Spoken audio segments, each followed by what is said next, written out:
They act cold, distant, impossible to read. But here's the truth no one tells you.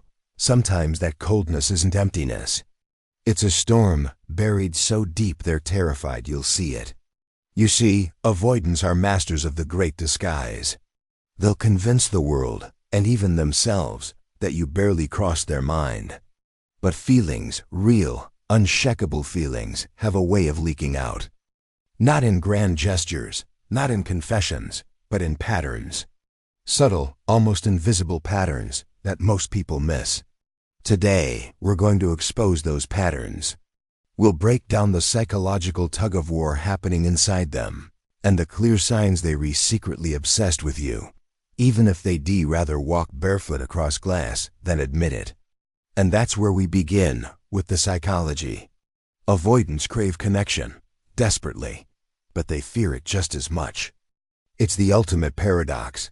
They want to feel close to you, yet the closer they get, the more they feel the walls closing in. Imagine holding your favorite thing in the world, but it's wrapped in glass shards. You want it, you ache for it, but holding it hurts, so they pull back, not because they don't care, but because caring feels dangerous. There's another layer to this, one most people never talk about: mirror neurons. The brain's quiet mimics. When you care deeply about someone, you start absorbing them, their words, their quirks, their rhythm. You say a phrase they love, you develop a taste for their music. You catch yourself standing the way they stand. It's not conscious. It's bonding, written into biology. And with avoidance, this bond often outlives the relationship itself.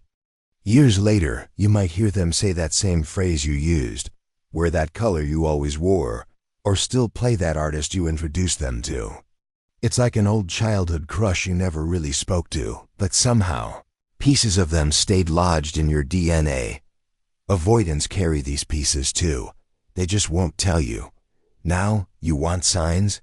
Let's talk behavior. One of the most obvious, if you know where to look, is how they monitor you.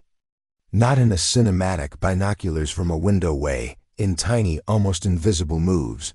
They watch your stories within minutes. They notice mood shifts you didn't even post about.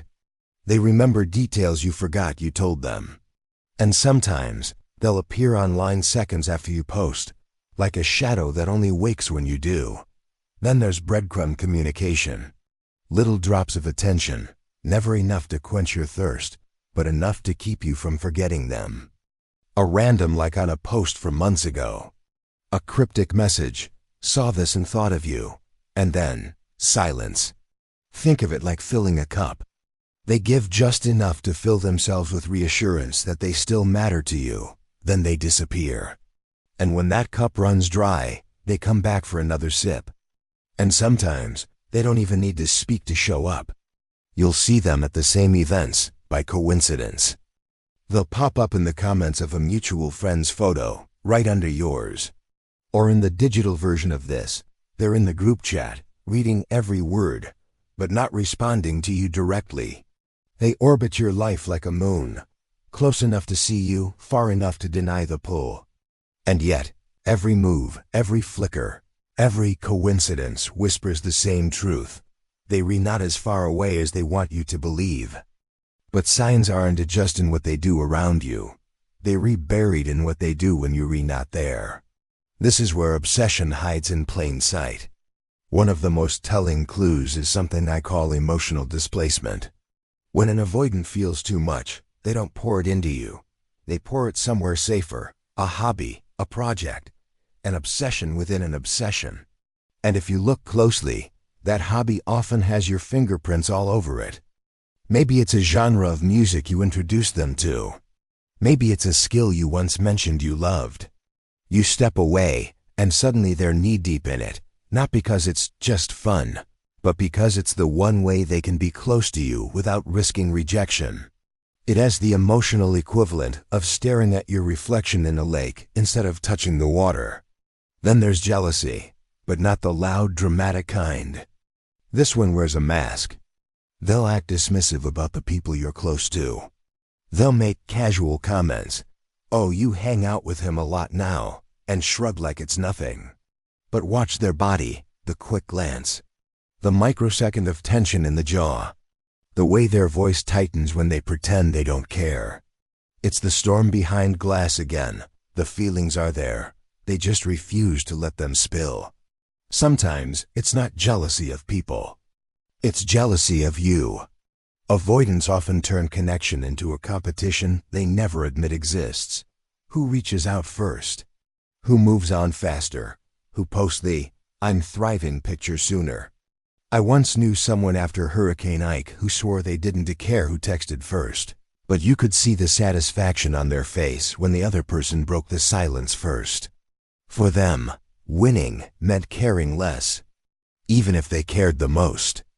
And then comes the most confusing part, the push and pull. One day, they're warm, engaged, asking questions about the tiniest details of your life. The next, they vanish like they never said a word. This is paradoxical deactivation. That sudden burst of closeness flips the alarm in their head. You're getting too close. Pull back.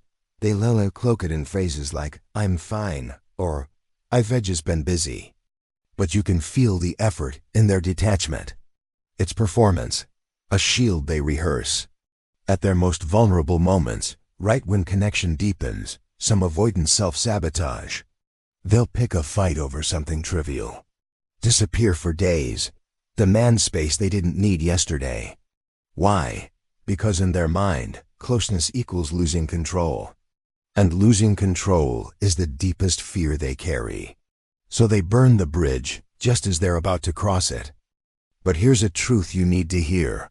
Obsession is not the same as love. They can think about you every morning and every night and still be completely unavailable to you.